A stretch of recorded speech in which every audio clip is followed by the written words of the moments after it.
नाम है रासायनिक अभिक्रियाएं एवं समीकरण। तो चलिए जानते हैं कि इस अध्याय के पहले भाग में हम क्या क्या जानने वाले हैं। सबसे पहले हम बात करेंगे रासायनिक बदलाव के बारे में। इसके बाद हम जानेंगे रासायनिक अभिक्रिया को और अंत में हम बात करेंगे रासायनिक समीकरण के बारे में। तो चलिए अध्याय को शुरू करते हैं रासायनिक बदलाव को जानते हुए। कुछ परिस्थितियां दी गई हैं, इन्हें ध्यान से देखिए। क्या होता है जब हम गर्मी के मौसम में दूध को खुला छोड़ देते हैं? आपने ध्यान दिया होगा कि दूध को गर्मियों के मौसम में खुला छोड़ने पे वो दही में बदल जाता है। इसके अलावा अगर हम लोहे की वस्तु को आर्द्र वायुमंडल में खुला छोड़ दें तो क्या होता है? आपने ध्यान दिया होगा कि लोहे की जो वस्तुएं होती हैं उन पे एक पतली सी भूरे रंग की परत आ जाती है, जिसे हम आम भाषा में कहते हैं कि लोहे में जंग लग गया है। इसके अलावा जब हम भोजन को पकाते हैं तो आपने ध्यान दिया होगा कि उसमें कई तरीके के बदलाव आते हैं। तो अगर हम इन तीनों बदलावों की बात करें जिन्हें हमने अभी देखा, तो हमें एक बात पता चलेगी कि इन सभी परिस्थितियों में प्रारंभिक वस्तु की प्रकृति तथा पहचान कुछ न कुछ बदल गई है। जैसा कि धातु की बात करें तो धातु में बाद में एक परत आ गई थी जो भूरे रंग की थी। दूध की बात करें तो वो दही में बदल गया था और भोजन में कई तरीके के बदलाव आने के बाद वो पक गया था। ये जितने भी बदलाव थे ये सभी रासायनिक बदलाव थे और ये हमें बताते हैं रासायनिक अभिक्रिया के बारे में। वो किस तरह से? जब भी कोई रासायनिक परिवर्तन होता है तो हम कह सकते हैं कि एक रासायनिक अभिक्रिया हुई है। तो सवाल ये आता है कि आखिर रासायनिक अभिक्रिया का वास्तविक अर्थ है क्या? तो चलिए जानते हैं कि रासायनिक अभिक्रिया क्या होती है। रासायनिक अभिक्रिया में एक या अधिक पदार्थ आपस में अंतरक्रिया करके परिवर्तित होते हैं और एक या अधिक भिन्न रासायनिक गुण वाले पदार्थ को बनाते हैं। जैसा कि हमने अभी इन तीनों परिस्थितियों में देखा था कि धातु जो था वो बदल गया था और भूरे रंग का हो गया था। जो दही थी वो दूध से बनी थी और जो हमारा भोजन था वो पक गया था। एक और उदाहरण देखें तो मैग्नीशियम रिबन को जब हम जलाते हैं तो वो मैग्नीशियम ऑक्साइड में परिवर्तित हो जाता है। ये भी एक रासायनिक अभिक्रिया है। अब यहाँ तो हमें बता दिया गया कि ये रासायनिक अभिक्रिया है, पर किसी क्रिया को देखकर हमें पता कैसे चलेगा कि वो रासायनिक है या नहीं है? ये पता करने के लिए जितनी भी रासायनिक अभिक्रिया होती है उन सभी के कुछ संकेत होते हैं। चलिए जानते हैं कि वो संकेत क्या हैं जिनसे हमें ये पता चलेगा कि जो क्रिया हुई है वो रासायनिक है या नहीं। सबसे पहला है अवस्था में परिवर्तन।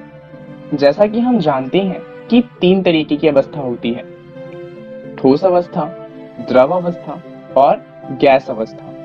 तो मान लीजिए कि कोई तत्व ठोस अवस्था में था और क्रिया के बाद वो द्रव अवस्था या फिर गैस अवस्था में परिवर्तित हो गया, तो हम कह सकते हैं कि जो क्रिया हुई है वो रासायनिक अभिक्रिया है। दूसरा है रंग में परिवर्तन। अगर किसी तत्व के रंग में परिवर्तन होता है तो जिस कारण से वो परिवर्तन होगा हम कह सकते हैं कि वो एक रासायनिक अभिक्रिया है। तीसरा है गैस का निकास या उत्सर्जन। अगर किसी कारणवश किसी तत्व से किसी गैस का निकास होना शुरू हो जाता है तो हम कह सकते हैं कि जो बदलाव हुआ है वो एक रासायनिक बदलाव है। और आखिरी में हम बात करेंगे तापमान में परिवर्तन की। अगर किसी तत्व के तापमान में परिवर्तन आता है तो जिस कारणवश वो परिवर्तन आया है वो भी एक रासायनिक बदलाव होगा। ये तो थी रासायनिक बदलाव की बात। अब मान लीजिए कि आपको इन बदलाव को लिखना हो तो आप किस तरीके से लिखेंगे? तो चलिए जानते हैं रासायनिक समीकरण के बारे में। उदाहरण लेते हैं मैग्नीशियम रिबन वाला, जहां पर मैग्नीशियम रिबन ऑक्सीजन के साथ जब रासायनिक अभिक्रिया करती है तो मैग्नीशियम ऑक्साइड में परिवर्तित हो जाती है। इसे कुछ इस तरीके से लिखा जा सकता है, मैग्नीशियम प्लस में ऑक्सीजन, जिससे हमें मिलता है मैग्नीशियम ऑक्साइड। अब इससे फायदा क्या होगा? अब हमें पूरा नहीं लिखना पड़ेगा कि मैग्नीशियम ऑक्साइड ने ऑक्सीजन के साथ अभिक्रिया करके मैग्नीशियम ऑक्साइड बनाया। अब हम उसे बहुत छोटे में लिख सकते हैं, मैग्नीशियम जमा में ऑक्सीजन, उससे हमें मिलता है मैग्नीशियम ऑक्साइड। तो हमने पूरी अभिक्रिया को बहुत ही संक्षेप में लिखा है। अब यहाँ पर हमने शब्दों का यूज किया है, जैसे कि मैग्नीशियम और ऑक्सीजन। क्योंकि यहाँ पर शब्द का इस्तेमाल किया गया है, तो इस तरीके की समीकरण को हम कहते हैं शब्द समीकरण। तो चलिए जानते हैं कि इस वीडियो में हमने क्या क्या जाना। सबसे पहले हमने बात करी रासायनिक बदलाव के बारे में, जहाँ पे हमने कुछ उदाहरण लिए थे, जैसे कि दूध का दही में परिवर्तन, या फिर लोहे के ऊपर जंग लगना, या फिर भोजन का पकना। उसके बाद हमने बात करी रासायनिक अभिक्रिया के बारे में, जहाँ पर हमने ये जाना कि रासायनिक अभिक्रिया में जो तत्व होता है उसकी प्रकृति बदल जाती है और एक भिन्न प्रकृति वाले तत्व का निर्माण होता है। उसके बाद हमने बात करी रासायनिक समीकरण के बारे में, जहां हमने ये जाना कि रासायनिक अभिक्रिया को संक्षेप रूप में किस तरीके से लिखा जा सकता है। रासायनिक अभिक्रियाएं एवं समीकरण का दूसरा भाग करेंगे। तो चलिए जानते हैं कि इस वीडियो में हम क्या क्या जानने वाले हैं। सबसे पहले हम बात करेंगे कि आखिर रासायनिक समीकरण को लिखते कैसे हैं।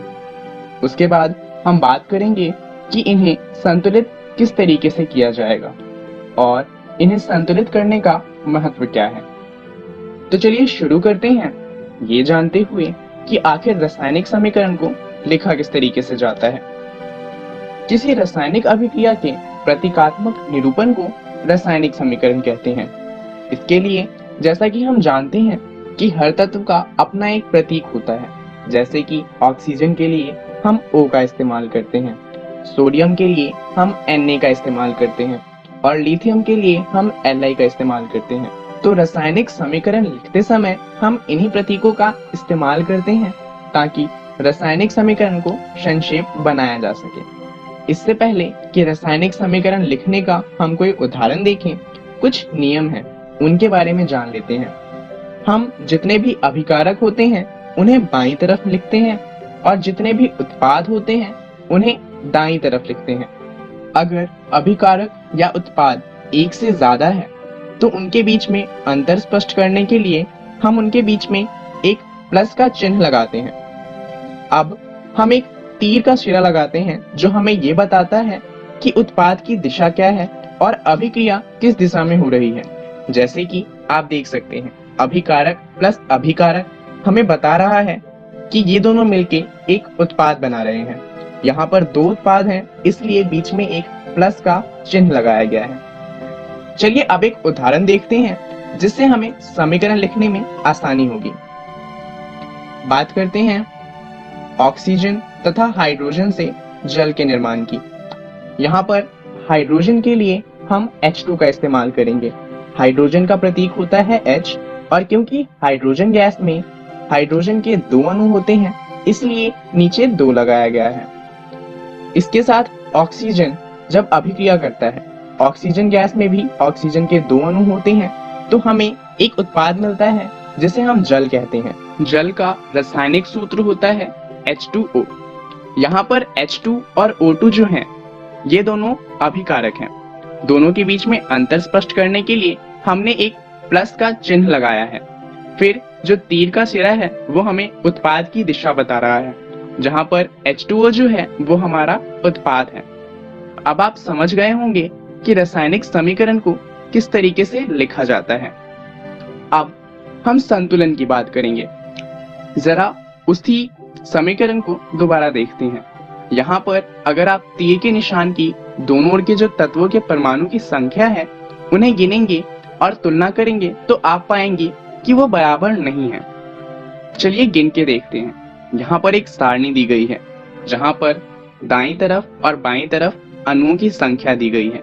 यहाँ पर आप देखेंगे कि बाईं तरफ हाइड्रोजन के 2 अणु हैं और ऑक्सीजन के 2 अणु हैं, पर दाईं तरफ की बात करें तो हाइड्रोजन के तो 2 अणु हैं पर ऑक्सीजन का सिर्फ 1 अणु है। तो हम देख सकते हैं कि ये जो समीकरण है वो संतुलित नहीं है।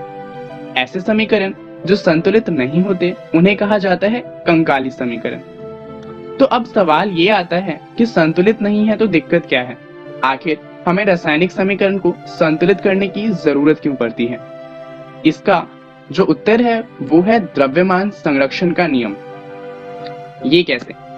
द्रव्यमान संरक्षण के नियम के अनुसार किसी भी रासायनिक अभिक्रिया में द्रव्यमान का न तो निर्माण हो सकता है और न ही विनाश। अब अगर इस समीकरण को दोबारा देखें तो आप देख सकते हैं कि जो अभिकारक हैं उनमें एक ऑक्सीजन का अणु ज्यादा है और जो उत्पाद है उसमें ऑक्सीजन का एक अणु कम है। तो यहाँ पर अगर ये समीकरण सही होता तो इसके अनुसार ऑक्सीजन के एक अणु का विनाश हो गया है, परंतु द्रव्यमान का संरक्षण का नियम कहता है कि अणु का विनाश नहीं हो सकता। इसका मतलब जो हमारा ये समीकरण है वो गलत हो जाता है। तो एक बात तो साफ है, अगर हम चाहते हैं कि हमारा समीकरण सही हो तो उत्पाद के तत्वों का कुल द्रव्यमान बराबर होना चाहिए अभिकारक के तत्वों के कुल द्रव्यमान के। अगर ऐसा नहीं होता तो हमारा समीकरण संतुलित नहीं होगा और वो गलत होगा। तो अब आप समझ सकते हैं कि समीकरण को संतुलित करना क्यों महत्वपूर्ण हो जाता है। तो चलिए जानते हैं कि आखिर इन्हें संतुलित किया कैसे जाएगा। उदाहरण में वही समीकरण लेते हैं। हाइड्रोजन जब ऑक्सीजन के साथ अभिक्रिया करता है तो जल प्रदान करता है। अब आप सोच रहे होंगे कि समीकरण को बराबर करना है तो H2O की जगह H2O2 लगा देते हैं, समीकरण बराबर हो जाएगा। परंतु हम ऐसा नहीं कर सकते। क्यों? क्योंकि जो तत्व हैं उनके रासायनिक सूत्रों को नहीं बदला जा सकता। तो आखिर अब बराबर किया कैसे जाएगा? हम तत्वों के रासायनिक सूत्रों को संख्याओं से गुणा करके इन्हें बराबर करने का प्रयास करेंगे। चलिए देखते हैं कि ये किस तरीके से होगा। सबसे पहले हम दाईं और बाईं ओर के तत्वों की गणना करेंगे। यहाँ पर अगर आप ध्यान दें तो बाईं तरफ हाइड्रोजन के 2 अणु हैं और ऑक्सीजन के 2 अणु हैं, वहीं दाईं तरफ हाइड्रोजन के 2 अणु हैं और ऑक्सीजन का 1 अणु है। तो अगर दाईं तरफ के समीकरण को हम 2 से गुना कर दें तो ऑक्सीजन के अणु बराबर हो जाएंगे। तो हम ऐसा ही करेंगे, हम जो दाईं तरफ समीकरण लिखा है उसे 2 से गुना करेंगे। अब इससे क्या होगा? यहाँ पर आप ध्यान दें तो ऑक्सीजन के अणु तो बराबर हो गए, परंतु हमने 2 से गुना किया है तो वो पूरी समीकरण से गुना होगा। तो O का 2 हो जाएगा, परंतु जो हाइड्रोजन पहले से 2 है अब वो 4 हो जाएंगे। तो अब ऑक्सीजन तो बराबर हो चुका है परंतु हाइड्रोजन बराबर नहीं है। तो यहाँ पर अगर हम देखें तो बाईं तरफ हाइड्रोजन के 2 अणु हैं और दाईं तरफ 4। तो बाईं तरफ के समीकरण में हाइड्रोजन को 2 से गुना करने पे समीकरण बराबर होता हुआ दिखता है। तो हम ऐसा ही करेंगे, हम बाईं तरफ में जो हाइड्रोजन है उसको 2 से गुना करेंगे। इससे क्या होगा कि बाईं तरफ हाइड्रोजन के 4 अणु हो जाएंगे।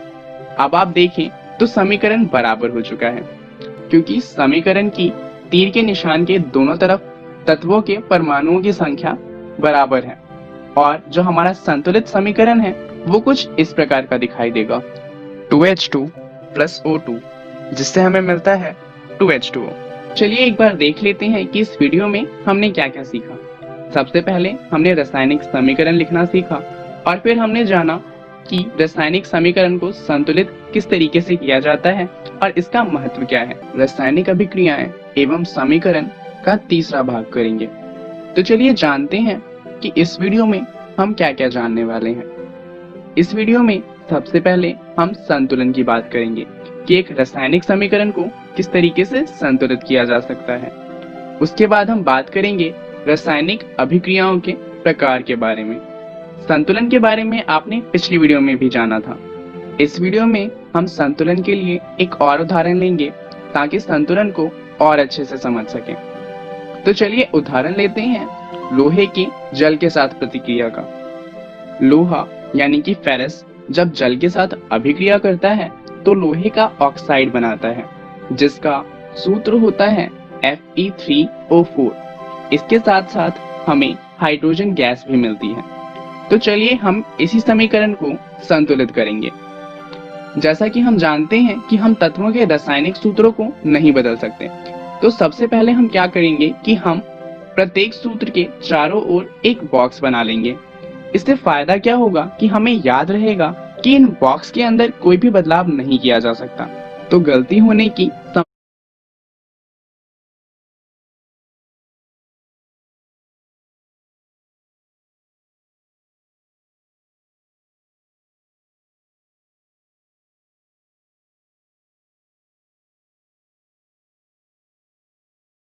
संभावना कम हो जाती है। चलिए इसके बाद हम सबसे पहले क्या करेंगे कि हम संतुलित समीकरण में उपस्थित विभिन्न तत्वों के परमाणु की संख्या की एक सूची बनाएंगे। जैसा कि आप देख सकते हैं, बाईं तरफ जो फेरस यानी कि लोहा है उसका एक अणु है, हाइड्रोजन के 2 अणु हैं और ऑक्सीजन का 1 अणु है। वहीं दाईं तरफ की बात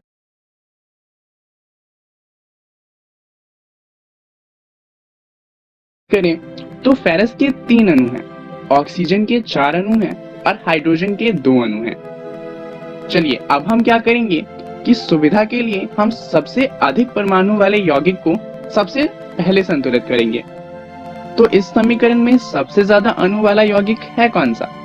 अगर हम ध्यान दें तो हम देख सकते हैं कि यहाँ पर ऑक्सीजन के 4 अणु हैं, जो इस पूरे समीकरण में सबसे ज्यादा हैं। तो हम सुविधा के लिए सबसे पहले ऑक्सीजन को ही संतुलित करेंगे। समीकरण में देखें तो यहाँ सारणी में हम देखेंगे कि बाईं तरफ ऑक्सीजन का 1 अणु है, वहीं दाईं तरफ ऑक्सीजन के 4 अणु हैं। तो बाईं तरफ वाले तत्व को अगर हम 4 से गुना कर दें तो ऑक्सीजन दोनों तरफ संतुलित हो जाएगा। इसके लिए हम ऑक्सीजन को 4 से गुना करेंगे। जब हम ऑक्सीजन को 4 से गुना करेंगे तो यहाँ पर ध्यान दीजिए कि हाइड्रोजन भी है। ऑक्सीजन तो 4 हो जाएगा, परंतु हाइड्रोजन पहले से 2 है, वो भी 4 से गुना होगा और इससे जो हाइड्रोजन है वो 2 की जगह 8 हो जाएगा। अब ऑक्सीजन तो संतुलित हो गया, अब हमें संतुलित करना है फेरस को और हाइड्रोजन को, क्योंकि ये अभी भी संतुलित नहीं हुए हैं। तो सबसे पहले चलिए हम फेरस को संतुलित कर लेते हैं। यहाँ आप देखेंगे कि बाईं तरफ फेरस का 1 अणु है और दाईं तरफ फेरस के 3 अणु हैं। तो अगर हम बाईं तरफ वाले फेरस को 3 से गुना कर दें तो वो संतुलित हो जाएगा। चलिए इसके लिए हम जो बाईं तरफ वाले समीकरण है उसमें फेरस को 3 से गुना करेंगे। इससे जो नई सारणी बनेगी वहां पर फेरस और ऑक्सीजन दोनों ही संतुलित हो चुके हैं।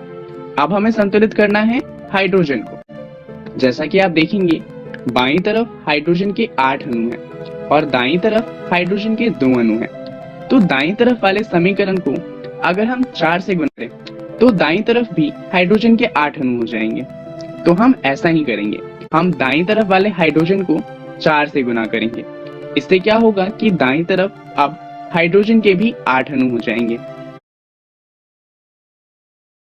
अब अगर आप सारणी को ध्यान से देखें तो सारणी की दोबारा से जांच करने पे हम पाएंगे कि दोनों ही तरफ परमाणुओं की संख्या बराबर है। तो हम कह सकते हैं कि जो हमारा समीकरण है अब ये संतुलित हो चुका है। तो हमारा जो संतुलित समीकरण है वो कुछ इस तरीके का दिखता है। 3Fe प्लस में 4H2O, इससे हमें मिलता है Fe3O4 जो कि लोहे का ऑक्साइड है और 4H2O जो कि हाइड्रोजन गैस है। तो अब समीकरण तो संतुलित हो चुका है, परंतु अब बात आती है कि क्या कोई ऐसा तरीका है जिससे जो हमारा रासायनिक समीकरण है उसको और अधिक सूचनापूर्ण बनाया जा सके। क्या हम ऐसा कुछ कर सकते हैं जिससे वो हमें और ज्यादा सूचना प्रदान करे? एक तरीका तो ये है कि जो हमारा रासायनिक समीकरण है उसके अंदर हम अभिकारक तथा उत्पाद की भौतिक अवस्था को भी दर्शाएं। ये हम किस तरीके से कर सकते हैं? जैसे कि मान लीजिए कोई अभिकारक या फिर उत्पाद गैस की अवस्था में है तो उसके लिए हम अंग्रेजी के अल्फाबेट G का इस्तेमाल करेंगे। वहीं अगर कोई तत्व द्रव अवस्था में है तो उसके लिए हम L का इस्तेमाल करेंगे। अगर कोई तत्व जलीय अवस्था में है तो उसके लिए हम AQ का इस्तेमाल करेंगे। यहाँ पर जलीय अवस्था का मतलब है कि जो भी तत्व है वो जल में घुला हुआ है। उसके अलावा अगर कोई तत्व ठोस अवस्था में है तो उसके लिए S का इस्तेमाल किया जाता है। चलिए एक उदाहरण देख लेते हैं जिससे ये आसानी से समझ आ जाए। उसी समीकरण को लेते हैं जिसे हमने अभी अभी संतुलित किया था।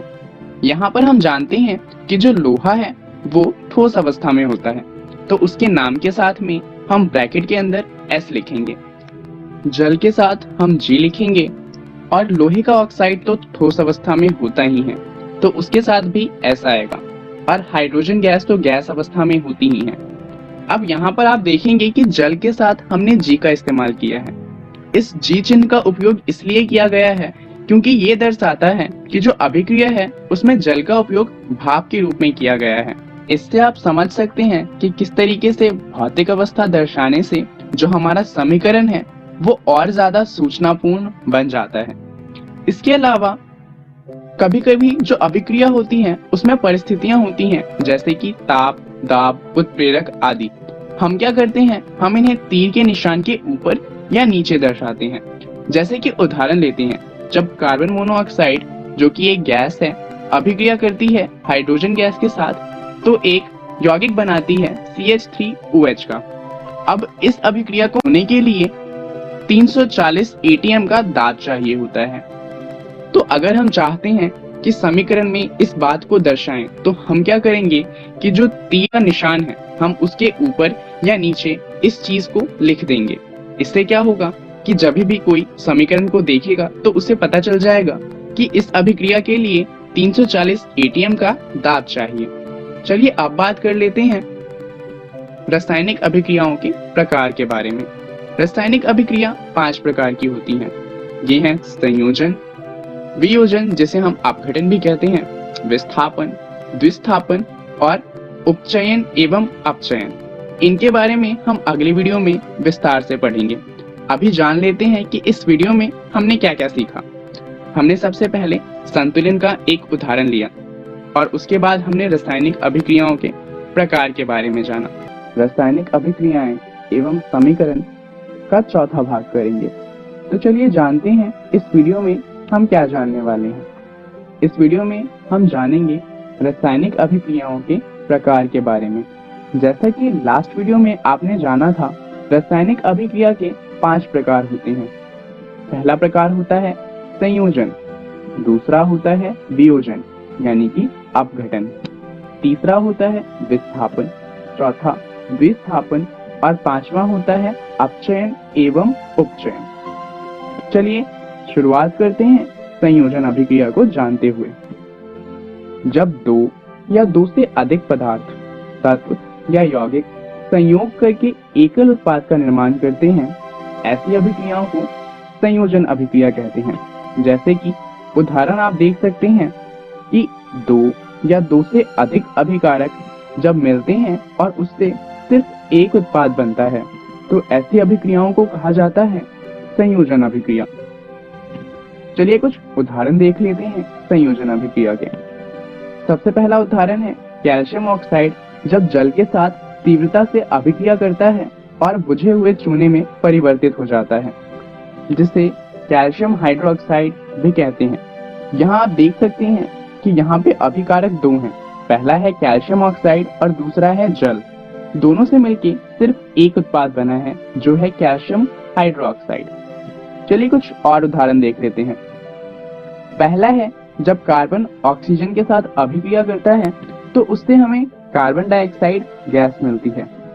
एक और उदाहरण देख लेते हैं, जब हाइड्रोजन और ऑक्सीजन आपस में अभिक्रिया करते हैं तो इनसे हमें जल मिलता है। अब इन दोनों अभिक्रिया की बात करें तो दोनों ही अभिक्रिया में ऊष्मा मिलती है और ये ऊष्मा बहुत ज्यादा होती है। सिर्फ इन दोनों में ही नहीं, लगभग जितनी भी संयोजन अभिक्रिया होती है उन सभी में ऊष्मा मिलती है। जिन अभिक्रियाओं में उत्पाद के निर्माण के साथ साथ ऊष्मा भी मिलती है उन्हें कहा जाता है ऊष्माक्षेपी रासायनिक अभिक्रियाएं। चलिए ऊष्माक्षेपी रासायनिक अभिक्रियाओं के कुछ उदाहरण देख लेते हैं। इसका पहला उदाहरण है प्राकृतिक गैस का दहन। जैसा कि आप देख सकते हैं ये एक दहन का उदाहरण है, तो जाहिर सी बात है कि ऊष्मा तो इसमें मिलेगी ही। प्राकृतिक गैस यानी कि मीथेन का सूत्र होता है CH4। जब ये ऑक्सीजन के साथ अभिक्रिया करता है तो इससे हमें कार्बन डाइऑक्साइड गैस मिलती है, साथ में वाटर मिलता है और बहुत सारी ऊष्मा मिलती है। इसके अलावा अगर हम श्वसन की बात करें, जिसे इंग्लिश में रेस्पिरेशन कहते हैं, तो ये भी ऊष्मक्षेपी अभिक्रिया का उदाहरण है। जैसा कि आप देख सकते हैं ग्लूकोज जब ऑक्सीजन के साथ अभिक्रिया करता है तो इससे हमें कार्बन डाइऑक्साइड गैस, जल और ATP मिलता है, ऊष्मा मिलती है। चलिए अब बात करते हैं ऊष्मशोषी अभिक्रियाओं के बारे में। ये ऊष्मक्षेपी अभिक्रियाओं का बिल्कुल विपरीत होती हैं। ऊष्मशोषी अभिक्रियाएं ऐसी अभिक्रियाएं होती हैं जिनमें ऊर्जा की जरूरत होती है अभिक्रिया के होने के लिए। ये ऊष्मीय ऊर्जा का शोषण करती हैं। चलिए अब बात करते हैं वियोजन की, जिसे हम अपघटन अभिक्रिया भी कहते हैं। ये विपरीत होता है संयोजन अभिक्रिया के। वियोजन उस प्रक्रिया को कहते हैं जिसमें तत्व या यौगिक टूटकर छोटे कणों के रूप में बदल जाते हैं। यह क्रिया प्रायः उत्क्रमणीय होती है। जैसा कि हमने जाना कि इसमें एक ही अभिकारक होता है जो टूटकर एक से अधिक उत्पाद में बदल जाता है। चलिए इसके कुछ देख लेते हैं। ऊष्मा देने पर कैल्शियम कार्बोनेट का कैल्शियम ऑक्साइड तथा कार्बन डाइऑक्साइड में वियोजित होना वियोजन अभिक्रिया का उदाहरण है। जैसा कि आप देख सकते हैं, यहाँ पर एक ही अभिकारक है कैल्शियम कार्बोनेट, जिसे जब हमने ऊष्मा प्रदान की तो वो टूट गया कैल्शियम ऑक्साइड और कार्बन डाइऑक्साइड में। ऊष्मा के द्वारा की गई वियोजन अभिक्रियाओं को ऊष्मीय वियोजन कहते हैं। इसके उदाहरण देख लेते हैं। लेड नाइट्रेट को जब ऊष्मा प्रदान की तो वो लेड ऑक्साइड, नाइट्रोजन ऑक्साइड और ऑक्सीजन गैस में टूट जाता है। ये एक ऊष्मीय वियोजन का उदाहरण है। चलिए अब बात करते हैं विस्थापन अभिक्रिया की। अभिक्रिया जिसमें एक तत्व दूसरे तत्व को उसके यौगिक से विस्थापित कर देता है, विस्थापन अभिक्रिया कहलाता है। इसका मतलब क्या हुआ? मान लीजिए कि एक तत्व था A और एक यौगिक था B, C। अब अभिक्रिया के बाद क्या होगा कि जो तत्व A है वो BC में से B को उसके यौगिक से अलग कर देगा और खुद C के साथ अपना यौगिक बना लेगा। अब यहाँ पर A B को उसके यौगिक से अलग कर सकता है या नहीं कर सकता, ये इस बात पे निर्भर करता है कि A की अभिक्रियाशीलता कितनी है। एक विस्थापन अभिक्रिया में केवल अधिक अभिक्रियाशीलता वाले तत्व ही कम अभिक्रियाशीलता वाले तत्वों को प्रतिस्थापित कर सकते हैं। आपको 9वीं कक्षा का रिएक्टिविटी सीरीज तो याद ही होगा। यहाँ पर इसी रिएक्टिविटी सीरीज का इस्तेमाल किया जाता है पता लगाने के लिए कि विस्थापन अभिक्रिया होगी या नहीं होगी। चलिए विस्थापन का एक उदाहरण देख लेते हैं। जिंक कॉपर की अपेक्षा अधिक अभिक्रियाशील है, ये तो आप जानते ही हैं। तो जब जिंक कॉपर सल्फेट के साथ अभिक्रिया करता है तो कॉपर को सल्फेट से अलग कर देता है और खुद जिंक सल्फेट बनाता है। यहाँ पर आप देख सकते हैं कि जिंक ने कॉपर को सल्फेट से अलग कर दिया है। चलिए अब बात करते हैं द्विस्थापन अभिक्रिया की। वे अभिक्रियाएं जिनमें अभिकारकों के बीच आयनों का आदान प्रदान होता है उन्हें द्विस्थापन अभिक्रिया कहते हैं। जैसा कि आप देख सकते हैं, यहाँ पे पहला यौगिक है AB और दूसरा यौगिक है CD। अभिक्रिया के बाद जो दो नए यौगिक बने वो हैं CB और AD। ये द्विस्थापन अभिक्रिया का उदाहरण है। चलिए अब बात करते हैं उपचयन की। अभिक्रिया के समय जब पदार्थ में ऑक्सीजन की वृद्धि होती है तो कहा जाता है कि उसका उपचयन हुआ है। इलेक्ट्रॉन की हानि भी उपचयन कहलाती है। चलिए उपचयन का एक उदाहरण देख लेते हैं। कॉपर चूर्ण की सतह पर कॉपर ऑक्साइड की काली परत का चढ़ जाना उपचयन का एक उदाहरण है। यहाँ पर कॉपर ऑक्साइड कॉपर में ऑक्सीजन के योग से बना है। जैसा कि आप देख सकते हैं, कॉपर जब ऑक्सीजन के साथ अभिक्रिया करता है तो कॉपर ऑक्साइड में परिवर्तित हो जाता है। चलिए अब अपचयन की बात करते हैं। ये उपचयन का उल्टा होता है। जब अभिक्रिया में किसी पदार्थ में ऑक्सीजन का ह्रास होता है तो कहा जाता है कि उसका अपचयन हुआ है और इलेक्ट्रॉन की वृद्धि भी कहलाती है कि अपचयन हुआ है। चलिए अपचयन का एक उदाहरण देख लेते हैं। जब गर्म कॉपर ऑक्साइड के ऊपर हाइड्रोजन गैस प्रवाहित की जाती है तो वो काले रंग के कॉपर से भूरे रंग के कॉपर में परिवर्तित हो जाता है। ये अपचयन का एक उदाहरण है। तो चलिए जानते हैं कि इस वीडियो में हमने क्या क्या सीखा। हमने रासायनिक अभिक्रियाओं के प्रकार के बारे में, रासायनिक अभिक्रिया एवं समीकरण का 5वां और आखिरी भाग करेंगे। तो चलिए जानते हैं कि इस भाग में हम क्या जानने वाले हैं। इस भाग में हम बात करेंगे रेडॉक्स अभिक्रियाओं की। जैसा कि हमने इससे पहले वाले पार्ट में जाना था कि जितनी भी रासायनिक अभिक्रियाएं होती हैं वो 5 तरह की होती हैं। अगर आपको याद हो तो उसमें जो 5वीं अभिक्रिया थी वो थी अपचयन एवं उपचयन। दरअसल रेडॉक्स अभिक्रियाएं वो अभिक्रियाएं होती हैं जिसमें अपचयन और उपचयन एक ही समय पर होता है। चलिए इसका उदाहरण देख लेते हैं जिससे कि बात थोड़ी और अच्छे से समझ आ जाएगी। रेडॉक्स अभिक्रियाएं के दो भाग होते हैं, एक होता है उपचयन और दूसरा होता है अपचयन। जैसे मान लीजिए यहाँ पर हम बात करते हैं कॉपर ऑक्साइड की। कॉपर ऑक्साइड जब हाइड्रोजन गैस के साथ अभिक्रिया करता है तो उससे हमें कॉपर मिलता है और उसके साथ साथ हमें वाटर मिलता है। तो यहाँ पर अगर आप देखें तो हम कॉपर की बात करें तो कॉपर से ऑक्सीजन अलग हो गया है, तो ये अपचयन हुआ। और हाइड्रोजन की बात करें तो हाइड्रोजन में ऑक्सीजन जुड़ गया है, तो ये उपचयन हुआ। यहाँ पर अगर हम बात करें अपचयन की, तो अपचयन की अभिक्रिया होगी कॉपर ऑक्साइड से कॉपर का बनना। वहीं उपचयन की बात करें तो उपचयन अभिक्रिया होगी हाइड्रोजन गैस का वाटर में बदलना। तो यहाँ हम देख सकते हैं कि रेडॉक्स अभिक्रियाएं में दोनों अभिक्रिया एक ही समय पे होती है। चलिए कुछ और उदाहरण देख लेते हैं। जिंक ऑक्साइड जब कार्बन के साथ अभिक्रिया करता है तो इससे हमें मिलता है जिंक और कॉपर मोनोऑक्साइड। यहाँ पर अगर आप देखें तो जिंक से ऑक्सीजन अलग हो गया है, तो हम कह सकते हैं कि यहाँ जिंक का अपचयन हुआ है। वहीं कार्बन की बात करें तो उसमें ऑक्सीजन जुड़ गई है, तो हम कहेंगे कि कार्बन का उपचयन हुआ है। दूसरा उदाहरण है जहां पर MnO2 और हाइड्रोक्लोरिक एसिड की अभिक्रिया हुई है।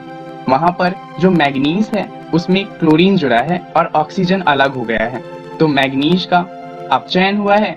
वहीं हाइड्रोक्लोरिक एसिड में हाइड्रोजन और क्लोरीन दोनों का ही उपचयन हुआ है। चलिए अब बात करते हैं कुछ दैनिक जीवन में रेडॉक्स अभिक्रिया की। हमारे आसपास बहुत सी ऐसी अभिक्रियाएं हैं जो रेडॉक्स होती हैं। जैसे कि उदाहरण के लिए देखें तो आयरन में जंग लगना, या फिर आपने देखा होगा कि जब हम सेब को काट कर कुछ देर के लिए रख देते हैं तो उसके ऊपर एक भूरे रंग की परत आ जाती है।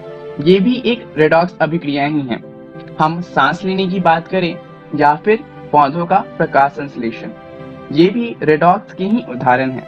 अगर हम रेडॉक्स से जुड़े हुए उद्योगों की बात करें तो दवाइयां बनाने के लिए या फिर कई सारे उद्योगों में, यहाँ तक कि धातुकर्मीय क्षेत्रों में और कृषि में भी रेडॉक्स का बहुत इस्तेमाल किया जाता है। तो आप समझ सकते हैं कि रेडॉक्स अभिक्रियाएं हमारे लिए जरूरी हो जाती हैं, पर इनसे कुछ हानियां भी होती हैं। चलिए उनके बारे में जान लेते हैं।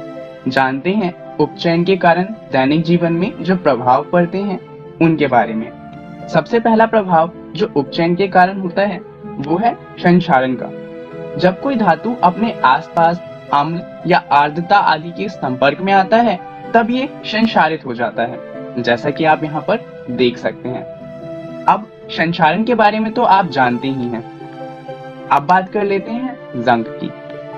लोहे की वस्तुओं के संक्षारण को जंग कहा जाता है।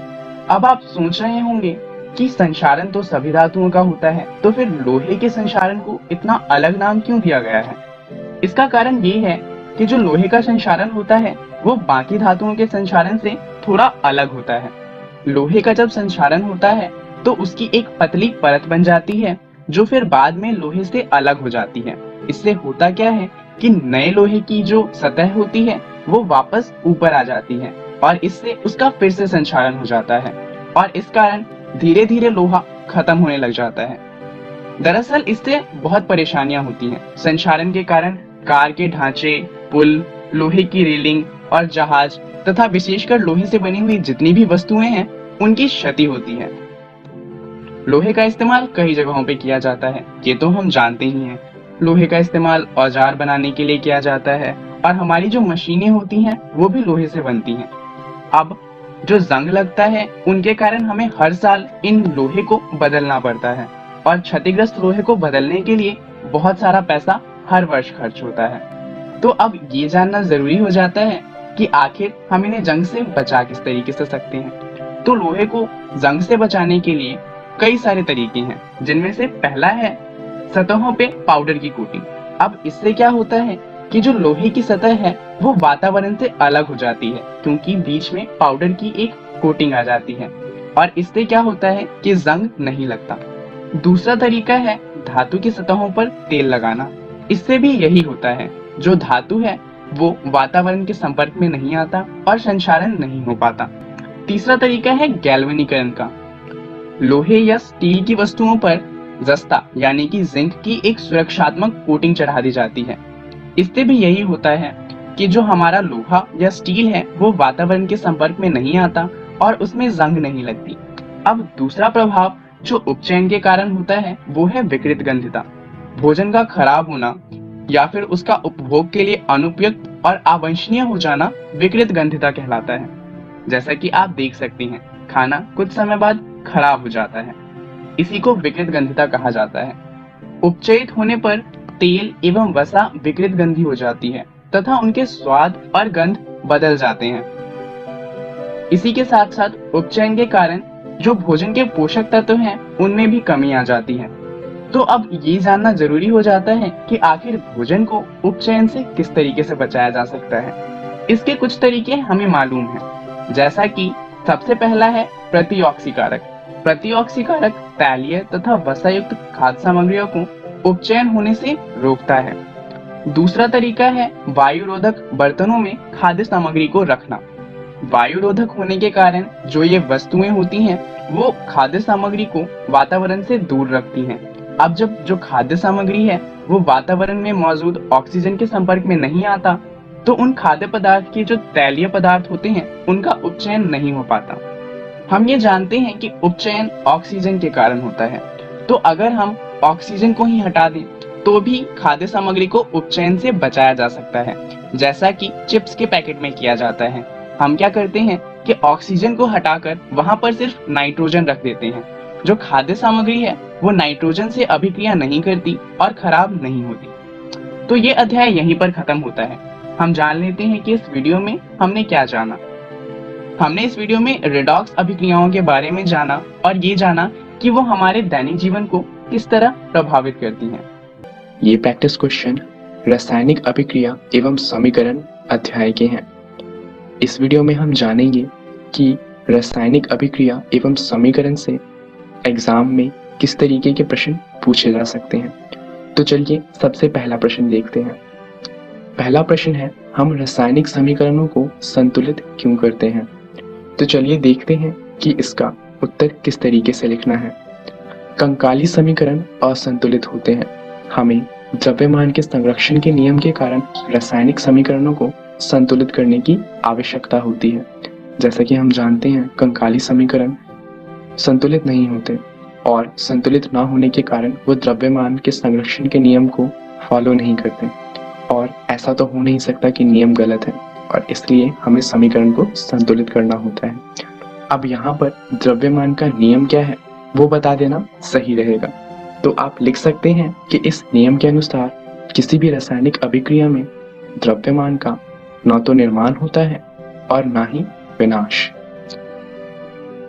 तो संतुलित रासायनिक समीकरण के अभिकारकों और उत्पादों में विभिन्न तत्वों के परमाणुओं की संख्या समान होती है, और यही कारण है कि ये द्रव्यमान के संरक्षण के नियम का पालन करता है। चलिए देखते हैं कि दूसरा प्रश्न क्या है। तो दूसरा प्रश्न है, अभिक्रियाओं के प्रकार को पहचानें। यहाँ पर एक अभिक्रिया दी हुई है, इसे ध्यान से देखिए। क्या लगता है ये कौन सी अभिक्रिया है? जैसा कि आप देख सकते हैं, यहाँ पर मीथेन जब ऑक्सीजन के साथ प्रतिक्रिया करता है तो हमें कार्बन डाइऑक्साइड, जल और ताप मिलता है। तो जैसा कि हम जानते हैं, ताप जिन अभिक्रियाओं में मिलता है वो ऊष्मक्षेपी अभिक्रिया होती है। तो हम कह सकते हैं कि ये ऊष्मक्षेपी रासायनिक अभिक्रिया का उदाहरण है। परंतु एक बात पर ध्यान दीजिए, मीथेन कार्बन डाइऑक्साइड गैस में बदला है, तो पहला तो 4 हाइड्रोजन इससे निकले हैं और 2 ऑक्सीजन के एटम यानी कि अणु इसमें जुड़ गए हैं। तो ये उपचयन का भी उदाहरण बन जाता है। तो हम कह सकते हैं कि ये जो अभिक्रिया है ये उपचयन अभिक्रिया का भी उदाहरण है। चलिए दूसरी अभिक्रिया देखते हैं। कैल्शियम ऑक्साइड जब जल के साथ अभिक्रिया करता है तो कैल्शियम हाइड्रोक्साइड बनाता है। जरा सोचिए ये कौन सी अभिक्रिया होगी? जैसा कि आप देख सकते हैं, यहाँ पर हमारे पास 2 अभिकारक थे और दोनों से मिलके सिर्फ एक उत्पाद बना है। तो हम कह सकते हैं कि ये जो उदाहरण है वो संयोजन अभिक्रिया का उदाहरण है। चलिए अगली अभिक्रिया देखते हैं। अगली अभिक्रिया है जब कॉपर सल्फेट जिंक के साथ अभिक्रिया करता है तो जिंक सल्फेट मिलता है और साथ में कॉपर का धातु मिलता है। जरा सोचिए कि ये अभिक्रिया कौन सी होगी। जैसा कि आप देख सकते हैं, जिंक ने कॉपर को उसके विलयन से विस्थापित कर दिया है। तो हम कह सकते हैं कि ये जो उदाहरण है ये विस्थापन अभिक्रिया का उदाहरण है। चलिए देखते हैं अगले प्रश्न को। अगला प्रश्न है, लोहे की कील के कॉपर सल्फेट में डुबोने पर घोल का रंग क्यों बदल जाता है। जैसा कि हम जानते हैं, अगर हम लोहे की कील को कॉपर सल्फेट में रखें तो जो हमारे पास घोल है वो कुछ हरे रंग का बन जाता है। ऐसा होता है क्योंकि विस्थापन अभिक्रिया होती है। तो हमारा उत्तर भी इसी से शुरू होगा। ऐसा इसलिए होता है क्योंकि विस्थापन अभिक्रिया होती है। लोहा कॉपर सल्फेट के घोल से कॉपर को विस्थापित करता है और FeSO4 के हल्के हरे रंग के घोल को बनाता है और भूरे रंग की कॉपर नीचे जम जाती है। चलिए अगला प्रश्न देखते हैं। अगला प्रश्न है, संक्षारण क्या होता है। इसके उत्तर में हम सबसे पहले संक्षारण का अर्थ बताएंगे। जब कोई धातु अपने आसपास के अम्ल, आर्द्रता आदि के संपर्क में आती है तब ये संक्षारित होती है। लोहे की वस्तुओं के संक्षारण को जंग कहा जाता है। जैसा कि हम जानते हैं, लोहे के संक्षारण को अलग से जंग का नाम दिया है। ऐसा क्यों होता है इसके बारे में हमने वीडियो में जाना था। संक्षारण के कारण कार के ढांचे, पुल, लोहे की रेलिंग, जहाज तथा धातु विशेषकर लोहे से बनी वस्तुओं की बहुत क्षति होती है।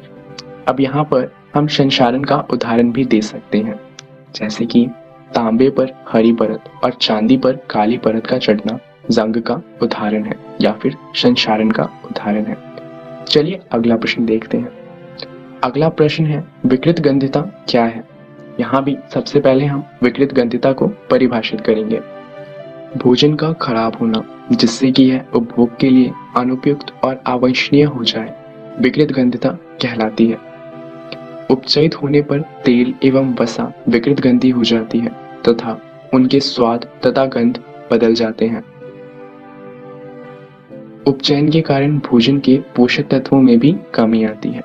यहाँ तक तो परिभाषा हुई कि विकृत गंधिता की परिभाषा क्या थी और उसके कारण परेशानियां क्या आती हैं। इसके बाद हमें ये भी बताना होगा कि विकृत गंधिता से भोजन को बचाया कैसे जा सकता है। अति ऑक्सीकारक, तैलीय तथा वायु युक्त खाद्य सामग्रियों में उपचयन रोकने वाले पदार्थों का उपयोग कर विकृत गंधिता को रोका जा सकता है। तो ये कुछ उदाहरण थे कि किस तरीके के प्रश्न पूछे जा सकते हैं। आप इन तरीके के प्रश्नों का अभ्यास करते रहिएगा।